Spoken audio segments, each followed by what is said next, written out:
Okay, magandang umaga sa ating lahat.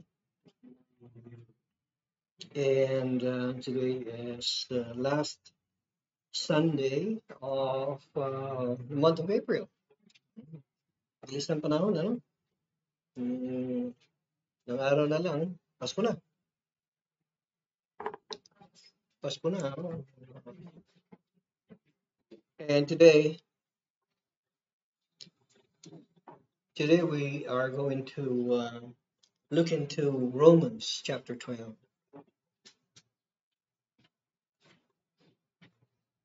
Tunghayan natin from this passage, from a part of the letter, an excerpt, the letter of Paul to the Romans.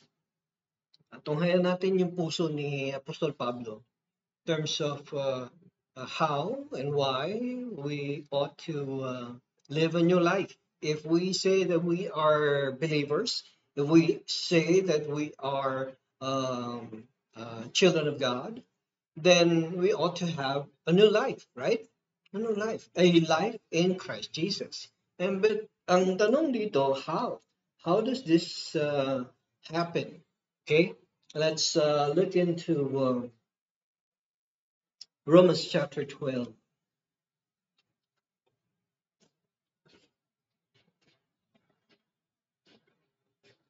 Romans chapter 12.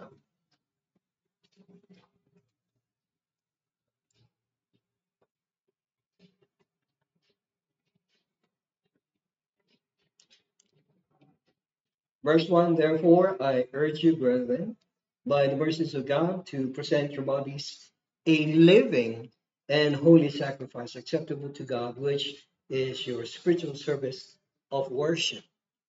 And so, by this passage, we see that the life of a believer ought to be a life of worship. Diba? It ought to be a life of worship. Pero, ang tanong dito ngayon sa atin, how can we as believers become worshipful in terms of, this body that we have right now? The body that you have. Hindi naman pwedeng, di ba? Hindi naman pwedeng, okay, pag uwi mo ng bahay, palit muna ako ng body. Diba? There's only just one body, one life, one spirit in you. Okay? So, magkakasama yan.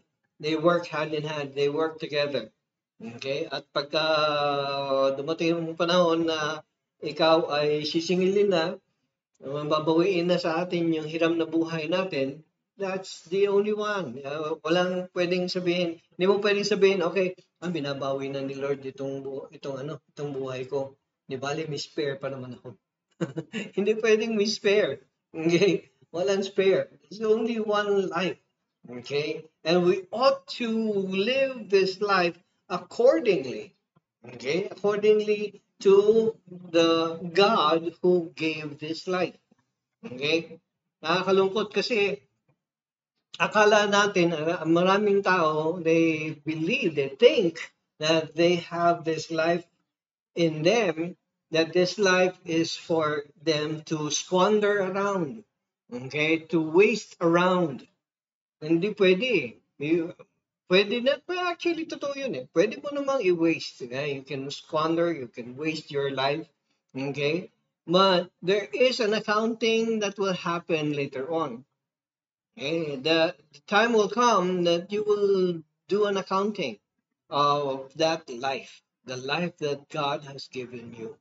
Ang tanong, kumusta ang buhay natin ngayon? How is our life today? How have we been living our lives according to how God wants it to be lived. Okay? Kaya tunghayan natin mga kapatid kung ano ang nais na ipahiwatig sa atin ni Apostol Pablo. The true evidence of spiritual change, kasi kailangan ang change o ang pagbabago needs to happen. It has to happen, from the inside out. Okay? Hindi from outside going in. It has to come from inside of us. Okay? Unahing pagbabago ay yung spirit. Okay? Unang-unang babaguhin na yung spirit. The true evidence of spiritual change is seen in our outward lives patterned on the commands of Jesus Christ. Kasi kailangan meron tayong pattern na tutunghayan o gagamitin. Hindi naman basta, okay, I'm going to live a holy life. Okay? I'm going to live a holy life according to my pattern or according to my design. Pwede ba yun? Kailangan meron kang blueprint na paghahanguan, di ba? May blueprint ka na where you have to follow. Okay? And the blueprint is found in the Bible, in the Word of God. And that pattern, that blueprint is done by Jesus Christ Himself. Okay? Natapos na tayo sa Holy Week, natapos na yung crucifixion, natapos na yung remembrance natin of the death of Jesus Christ. Okay, and we also celebrated the resurrection, di ba? At naniniwala tayo bilang mga Kristiyano, hindi naman big deal sa atin, iba? Tayong mga Kristiyano, kung ikaw ay born again, hindi na big deal sa atin yung mga ganyang mga okasyon. Okay, we just remember them that it happened. Okay, hindi naman pwedeng hindi natin i-remember because these events that took place in the life, in the death, and the resurrection of Jesus Christ is very important to each and every believer. Okay, for you and me and everyone who profess that they are born again. Okay? Hindi mo pwedeng sabihin born again ako pero hindi ka naniniwala sa buhay ni Kristo, hindi ka naniniwala sa kanyang kamatayan at sa kanyang pagkabuhay na muli. It will not jive. It will not be true to you as an obedient disciple or follower of Jesus Christ. Okay? So kailangan matunghayan natin yan na ito ay totoo. Okay? And we pattern this through the commands of Jesus Christ Himself. This is true obedience to God's Word. Ito yung true obedience to God's Word. Obedience to Jesus Christ. Okay? Hindi natin pwedeng i-claim na obedient tayo sa salita sa Bible, sa salita ng Diyos, kung hindi tayo obedient kay Jesus Christ Himself. Okay? Hindi mo pwedeng sabihin, I'm a follower of the Apostle Paul. I'm a follower of the Apostle Peter or John or someone or ni Judas. Okay? Hindi mo pwedeng sabihin yun. If you believe that you are a born-again Christian, you ought to live and be obedient to the commands of Jesus Christ Himself. Okay? Do you follow? So, ito ang kinds ng obedience. There are two kinds of obedience that we ought to understand. One is volitional and one is obligational. Okay? Obligatory. Yung isa, volitional. Okay? What are these two big words? Tingnan natin, tunghayan natin. Volitional obedience is the willingness of following without reservation and or coercion. Ibig sabihin, walang namilipit ng kamay mo. Hindi nila pinilipit yung kamay mo, hindi nila pinitpit yung mga daliri mo sa paa para maging follower ka, di ba? Kung ganun ang mangyayari, nako, de para tayong anong tawag doon? Fraternity. Hindi na tayo church, di ba? Kailangan mong dumaan sa hazing. Kailangan mo dumaan sa hazing para maging member ng Fishers of the Lamb Open Community Church. Okay? May kailangan mong mag-Indian run and so on and so forth.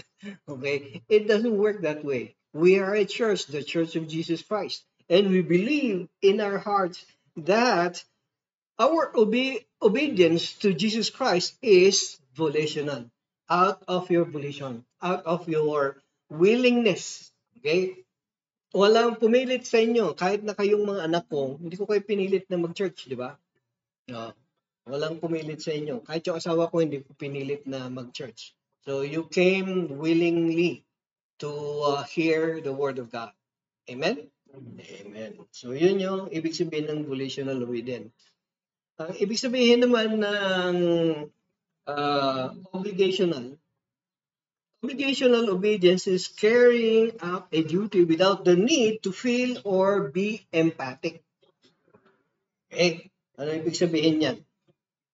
Obligational obedience is carrying out a duty without the need to feel or be empathic. Parang lang, out of obligation lang. Na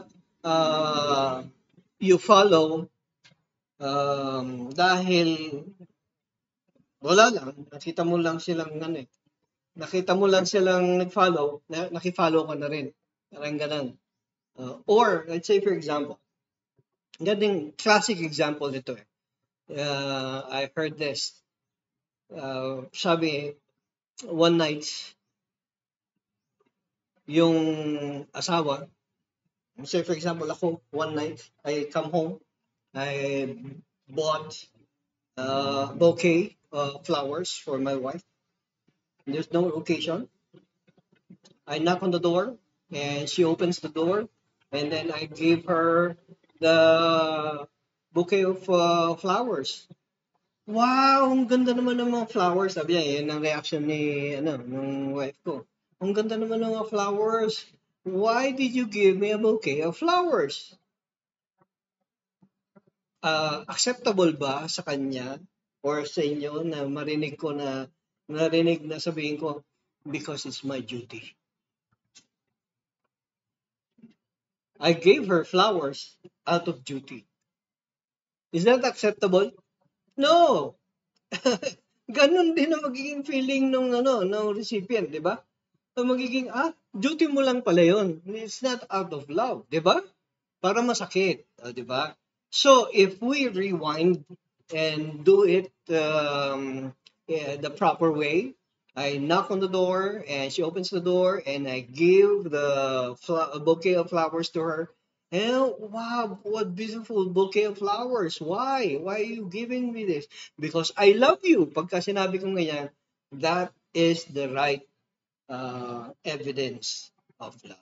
It's also the same with our worship with God. It's also the same with our relationship with God. We do things, we obey God out of our willingness because we know that this is right, to be obedient to God, to be obedient to the commands of Jesus Christ. We do not obey out of an obligation. Yun ang sabi ng pastor namin eh. Mag-obey daw kami. Wala, ganun ba yun? No. Yan ang sabi ng salita ng Panginoon. And you understood. This is right. Tama. You understood, you are in your right mind. You understood the word of God that you ought to obey the word of God, the commands of God. And so, you obey willingly. Yun ang ibig sabihin ng volitional obedience. Okay? Hindi tayo nag-obey out of obligation lang. Okay? So, sana maliwanag sa ating lahat yun mga yun. Okay? Again, our obedience should be both. Hindi ko na sinabing, hindi natin sinasabi na obligational evidence. So, obedience. So, hindi pala tama yun. Well, we need to understand both, okay, and apply both. So, our obedience should be both carried out of volition and obligation. Okay, we obey because we know it is right. Tama? We obey because we know it is right and it is our choice to do what's right. Kaya parang alam mo kung nung tama, alam mo yung mali. Tinuro sa'yo, di ba? Alam mo yung tama, alam mo yung mali. Ano ang dapat mong gawin? Although it's a choice, di ba? Although it's a choice, parang rhetorical siya di ba? You know that you ought to follow what is right. Tama? Pero bakit ginawang choice? Why? Why is it given as a choice? Not an obligation, not a command to be followed. Any idea? We follow what is right so that, para hindi tayo mapahamak. Para hindi tayo mapahamak. Okay? So, since given na kung ano yung tama at yung mali, then it's your choice. Sabi sa atin, di ba? It's your choice. What will you follow? What will you do? What will you obey? Will you obey what is right or will you obey what is wrong? Then it is still a choice. So walang coercion, di ba? Walang namilit. Hindi tayo pinilit ni Lord na, okay, sige, pinilipit ni Lord yung kamay natin behind us. Tapos sabi niya ganyan, okay, sige, ayan, gawin mo yung tama. Meron bang ganun? Siguro mga magulang pwedeng gawin, di ba? Pwedeng gawin niya ng mga magulang. Pero si Lord, hindi ginawa sa atin ni Lord yun, na kinowers niya tayo, pinilit tayo na gumawa ng tama. Tama? We are given the choice. Okay? And so, hindi pwedeng sabihin na I was forced by God to do what is right. Hindi pwede, di ba? So, kailangan volitional. You have a right understanding of your obedience. Amen? Okay. So, moving forward, sabi niya nito, at the same time, we obey because it is our duty to testify of our allegiance to Jesus Christ. Kaya naging obligation na siya.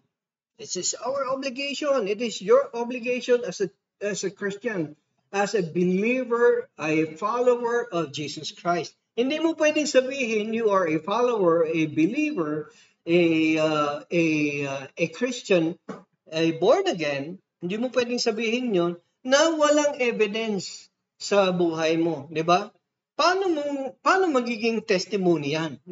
Paano ka magte-testify ng what you claim of? You claim that you are a Christian. You claim that you are born again. You claim that you are a follower, a believer of Jesus Christ. Pero asan yung evidence? Kaya nga, it follows that when you believe and what you say, who you are, you ought to show it. Okay? And so it is an obligation.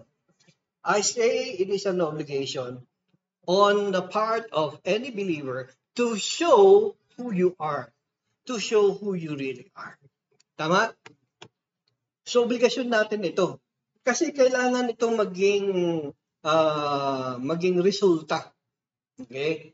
Hindi pwedeng by word or by mouth lang natin sinasabi na Christian tayo. We ought to look, and testify and show that we truly are followers of Jesus Christ. Amen? Now, obedience is easily seen. Obedience is easily seen from the outside. Okay? Ito yung medyo nitty-gritty part dito eh. Obedience is easily seen from the outside, but true obedience is witnessed through the course of time. Okay? Kasi meron yung napagod na sa pagiging obedient. Di ba? Napagod na ako sa pagiging mabait. Ayoko na maging mabait. Yung una, nakakapagod pala. Okay? Nakakapagod pala maging mabait. Magbabad boy na lang ako. Ah, yung iba, they went through to the extreme. Mahirap palang maging good boy. Magiging ano na lang ako, bad girl na lang ako. Ayan. Extreme, di ba? Extreme. Nagladlad, kumbaga. Nagladlad. Yan yung ano, nakakalungkot sa maraming tao. They have not understood the joy of being a follower, of being an obedient child of God, na to the point na kailangan nila maintindihan kasi kung ano yung obedience sa salita ng Diyos. Okay? Kapag ka hindi mo naunawaan ito, anong mangyayari? Kapapaguran mo. Tama? Mapapagod ka. Bakit? Because all this time, itong ginagawa mong pagiging good boy o good girl, it was only a front. Di ba? Pakitang tao. Yun ang nakakalungkot. And ang problema sa pagiging pakitang tao, you are hungry, you are thirsty for the approval of people around you. Ngayon, they do not approve anymore. Now that they do not approve of who you are or who you say who you are, anong mangyayari? Nagladlad na. Nagbasag na siya ng shell niya at lumabas na siya sa yung totoong pagkatao niya. Okay? Kasi nakapaguran na niya eh. So there is a wrong understanding, a wrong idea, a wrong context on their part about what true obedience is. Kaya kailangan rooted, mga kapatid, kailangan rooted yung ating obedience in what? Saan naka-root yung nakaangkla? Saan nakaangkla yung ating obedience? Kay Jesus.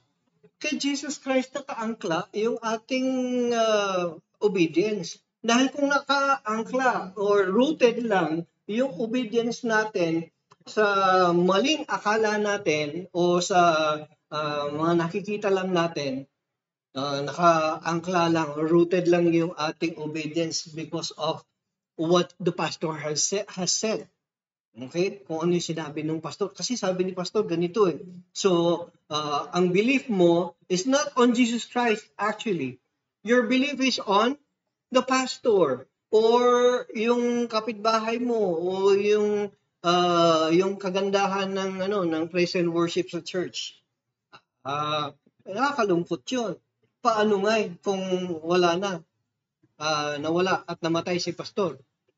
Paano kung nawala na yung banda ninyo na ang galing-galing tumugtog na talagang pikit mata yung kanilang mga gawain, mga pagtugtog? Paano na kung wala na yung mga instrumento? Will you continue to be obedient to Christ? No more. Why? Kasi wrong root yung pagkakakapit ng iyong obedience. So this is why we need to root, we need to anchor, we need to set our anchors on Jesus Christ. Him, the everlasting. Him, the eternal. Him, the Alpha and Omega. Amen?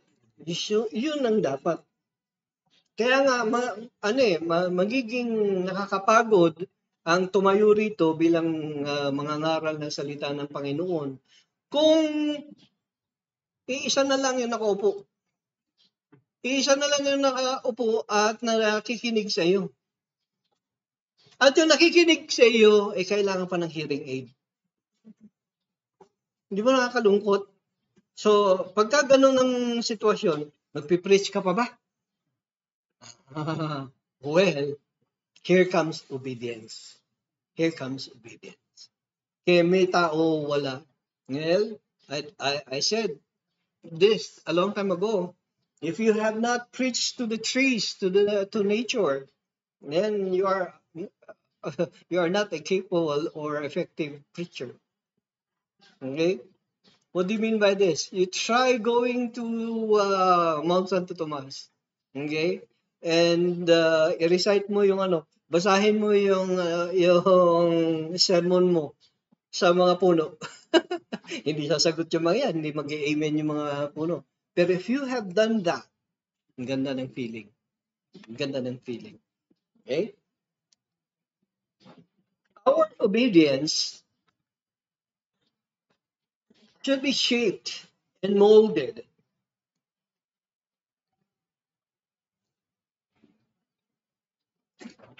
with our experience with God. Okay?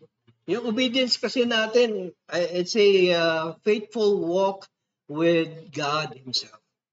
Okay? Kasi marami siyang ipapagawa sa atin, marami siyang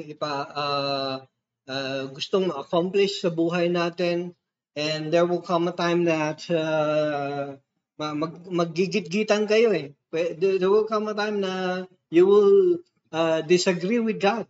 You will disagree with God. And God will hone, God will shape, He will reshape, and He will mold that obedience in you through the anvil of experience. Okay? Kailangan yan eh. So, huhulmahin yan.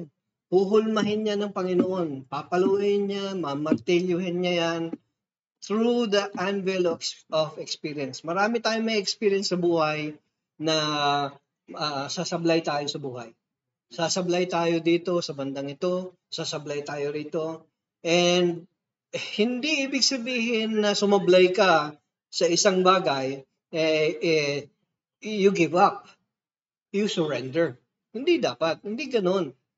Yes, of course, there is that thing that God wants to mold and shape inside your heart para yung fullness ng obedience mo, matutunan mo. Okay? Kasi that is true. Mahirap at hindi madali ang sumunod. Kasi marami tayong nakagawi ang mali, di ba? Marami tayong nakagawi ang mali na gustong itama ng Diyos. Amen? True obedience is a state of delightful service to God. It is a walk with the Lord. It is a walk. Obedience is a walk with the Lord with delight and cheerfulness in your heart. Amen? Hindi pwedeng you are obeying God, pero bitter ka naman. Di ba? You are following but you're bitter. You're following but you're not happy. You're following and you're not joyful. You need to understand that the joy, the cheerfulness, the happiness, the beauty of obedience ought to be in you because you have rooted your obedience in Christ Jesus. Amen? Yun ang dapat. Okay? Yun ang dapat. Kaya tunghayan natin ang obedience. Ano ba yung true obedience na dapat nating matunghayan? Una-una, true obedience would be from willing sacrifice. It ought to be out of a willing sacrifice. Kasi pwede kang mag-sacrifice pero unwillingly naman. Diba? Big sabihin, mabigat sa puso mo na nagsasacrifice ka or nagsaserve ka or nag-worship ka. If you have that in your heart, the unwillingness to do, pero you're doing it, then you are bitter. You're not happy. You're not delightfully doing obedience in Christ Jesus. Diba? Kasi bitter ka eh. Masama ang loob mo. Later on, baka hindi actually tumagal yung sacrifice mo. Baka hindi tumagal yung worship mo. Baka hindi tumagal yung sinasabi mong being a follower, a believer of Jesus Christ. Bakit? Because you were unwilling in the first place. Tama? You were unwilling in the first place. Kaya kailangan willing tayo. Willing yung sacrifice natin. Okay? Parang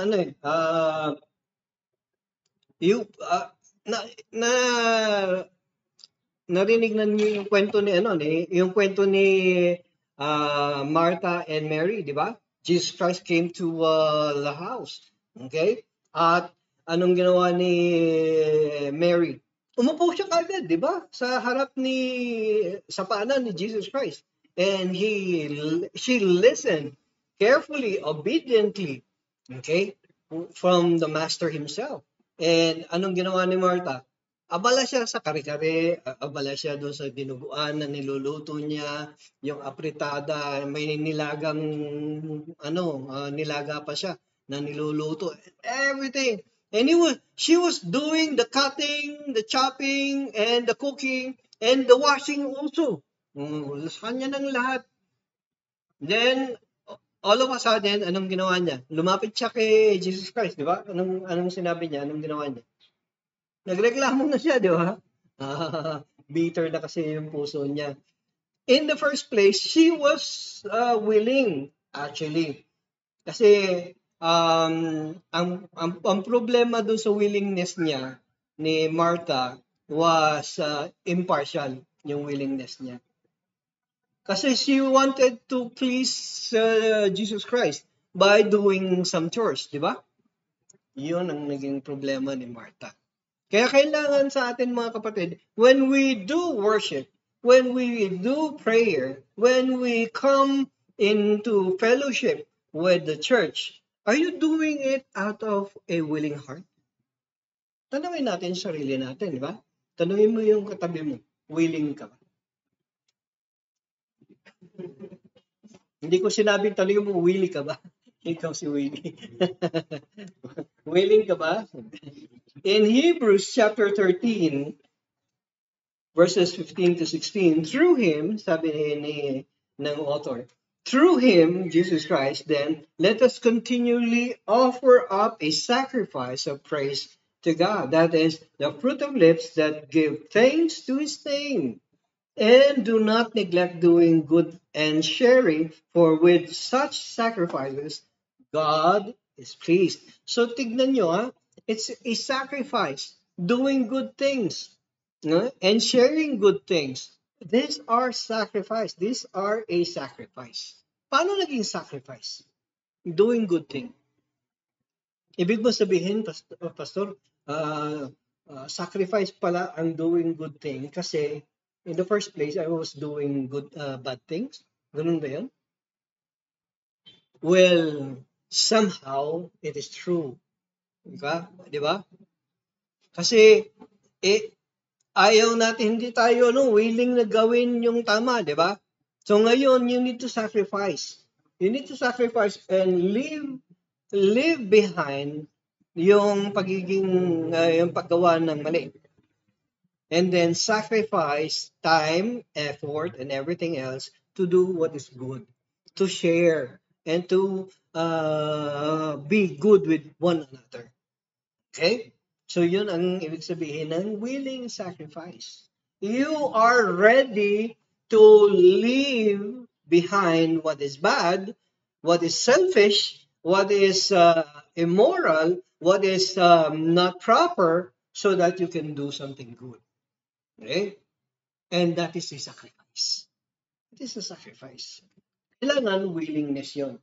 Our sacrifice is propelled by our love for Jesus Christ. So going back to Jesus Christ, mga kapatid, how is our love for Him? How is our love for Him? Genuine ba yung love natin sa Kanya? Totoo ba yung love natin sa Kanya? Kasi kung hindi totoo, kung hindi genuine yung ating love sa Kanya, anong mangyayari? Yung sacrifice natin, yung ginagawa nating tama, o yung ginagawa nating mabuti, ay what? Superficial love. It's going to be a front only. To look good, para sa pogi points. Para to look pogi sa church. Yan. Ang bait-bait talaga ni Pastor. Ang bait-bait talaga niya. Sa tingin nyo lang. Sa tingin nyo lang. Meron pala itinatago si Pastor. Next. So willingness, willing sacrifice. Next. All right.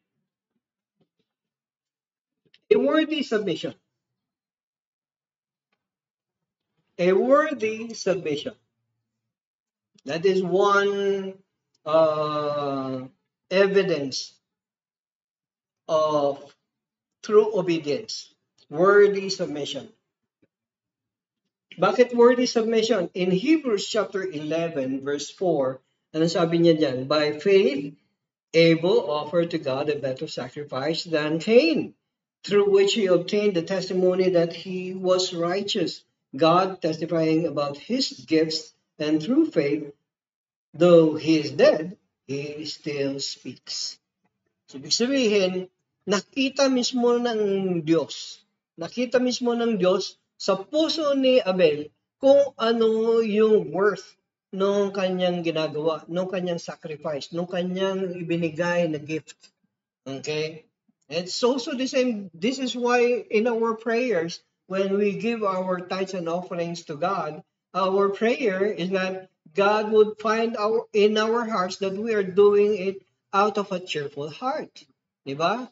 Not out of an obligation. Okay? Yes, it ought to be done out of a cheerful heart, but also out of obligation din. Okay, ibig sabihin, it's your duty talaga na magbigay, di ba? Sa gawain ng Panginoon. Pero, pagka ibinibigay mo ba yan, are you grouchily doing it? Or are you cheerfully doing it? Parang you are grouchy, you are angry, you are bitter in your giving. Pagka ginagawa mo yon, yes, okay, nag-duty ka na, di ba?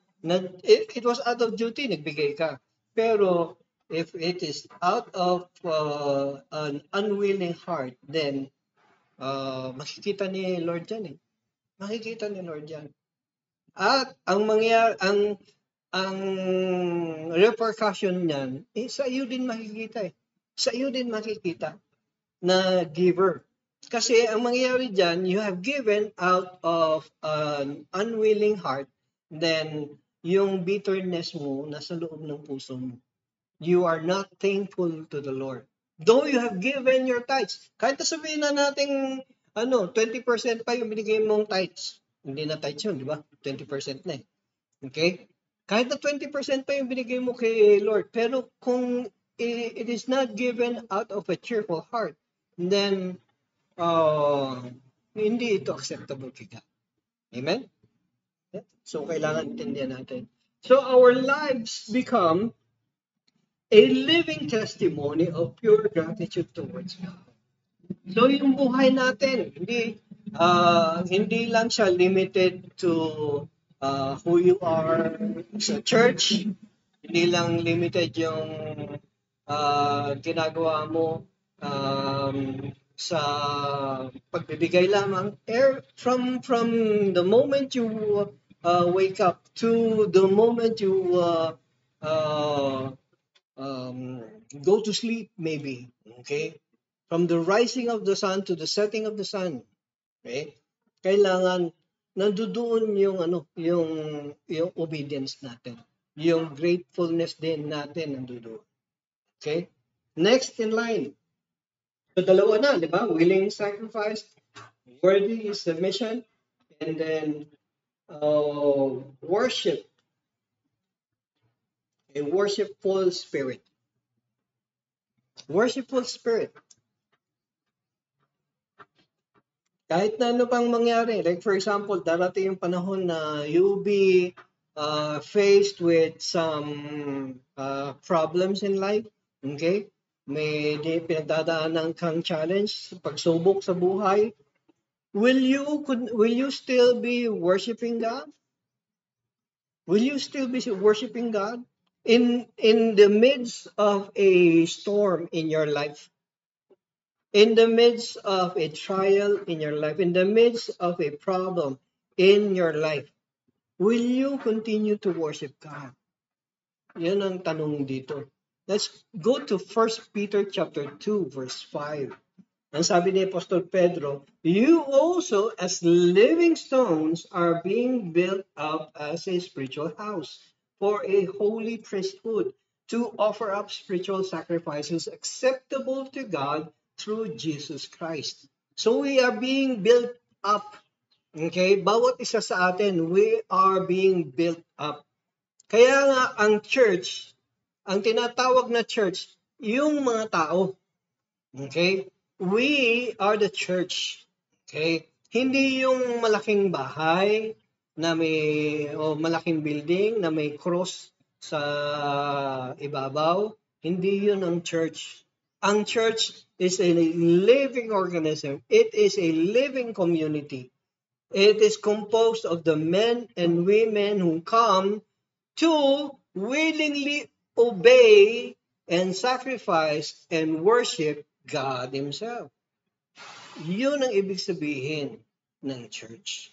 Okay? Kaya darating, babalik muli si Jesu Kristo. And when that happens, when that time comes, He will come for you, for me, for all of us who are believers of Him who have risen from the dead. Hindi siya babalik para sa mga upuan. Hindi niya babalikan yung upuan. Hindi niya babalikan yung laptop, yung DLP. Hindi niya babalikan yung building. Okay? Ang babalikan niya tayo. Amen? That is a beautiful image. Diba? It's a beautiful image. Yung lahat tayo sama-sama. At siya yung nangunguna sa atin. And He is going to lead a trail of believers. A trail of sacrificing believers. Worshipful. So our change from the inside out is our intimate offering to God.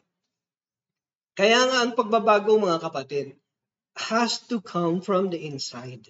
Okay? Hindi from the outside. Madaling magbago yung outside eh. Madaling pagbaguhin yung outside eh. Punta ka lang sa kwentong barbero. Oh, magkano lang? 250 lang yun, di ba? Pagupit ka lang. Tapos na, you have changed. Okay?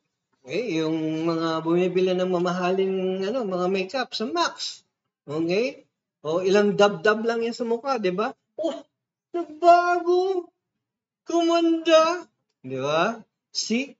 It's all about makeup. Okay? It's all about how you apply the makeup on your face. Di ba? Madali. Pero, anong nangyayari? Pagkatapos mong mag-makeup, pagkatapos mong magpagupit, kailan ka ulit babalik sa barber shop? Ha? Next month. So, ibig sabihin, kaya ka muna magbago. So, ang problema ng pagbabago mo, parang kung ang scale ng pagbabago is from 1 to 10, di ba? 10 is perfect. Yung pagbabago mo, 2. After a month, naging 1 ulit. Bumalik sa 1. Tapos, nagpagupit ka, naging 2 na naman. Pabalik-balik lang yung pagbabago mo. Pero, with Jesus Christ, the spiritual change ought to be from glory to glory. Amen? So, kung yung pagbabago mo, nung unang nakakilala ka kay Kristo, nung nagbago ka dahil kay Kristo Jesus, anong nangyaring pagbabago? From 1 or from 0, naging 4. Amen? Okay? Anong susunod sa 4? 5. Kayo naman, parang hindi kayo nag-elementary. Di ba? 5. Ano susunod sa 5? Hello? 6, 7, 8, 9, until the perfection. Okay? Ibig sabihin, Jesus Christ continues to perfect us. Okay? And this is the willingness to work together with Jesus Christ. You willingly offer yourself as a living sacrifice. Okay? May mutual understanding kayo ng Holy Spirit. Okay? Amen to that? Amen. Okay.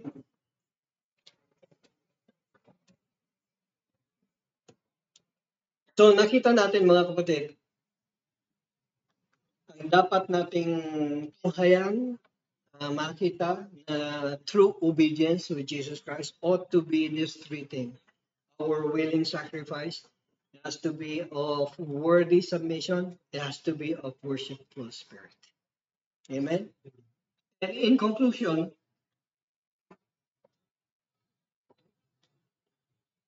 let your life, let your life be a living offering. Be a living offering to God through your words, your works, and your wisdom.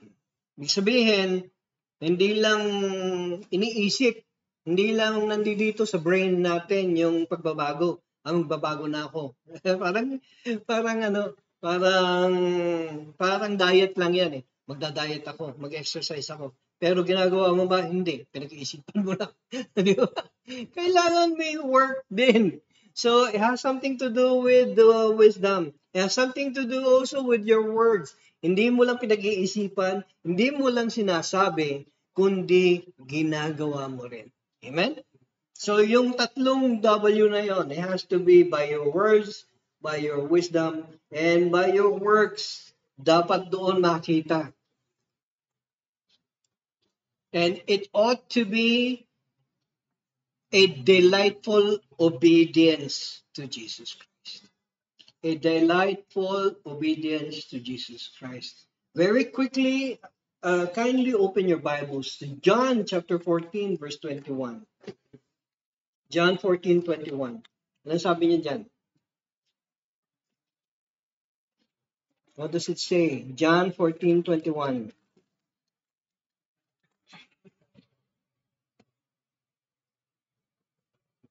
Anybody? Bigyan ko na lang. He who has my commandments and keeps them is the one who loves me. And he who loves me will be loved by my Father, and I will love him and will disclose myself to him. Kasi you have a deeper relationship na kay Jesus Christ, di ba? You have a deeper relationship. You have an ongoing relationship with Jesus Christ. What happens? Jesus Christ will continue to reveal himself. Okay? God will continue to reveal himself to you. And later on, you will find more wisdom. You will find more of the things that delights God. Wow, beautiful. And I pray that God will see us faithful in our work. Amen? Let us pray. Father in heaven, may you find in us and we are doing our obedience, that we are obeying, not out of compulsion, not out of coercion, but we are doing this because of our love for you. Father in heaven, I pray that you will continue to see in us not who we are, but who Jesus Christ is in us. And it is my prayer, Father, you will continue to reveal to us the completeness of Jesus Christ, that we may comprehend it and continue to follow and be changed by Jesus Christ. I thank you, Father, for this morning, and let your name be praised. In Jesus' name I pray. Amen. Amen. Amen. God bless us all.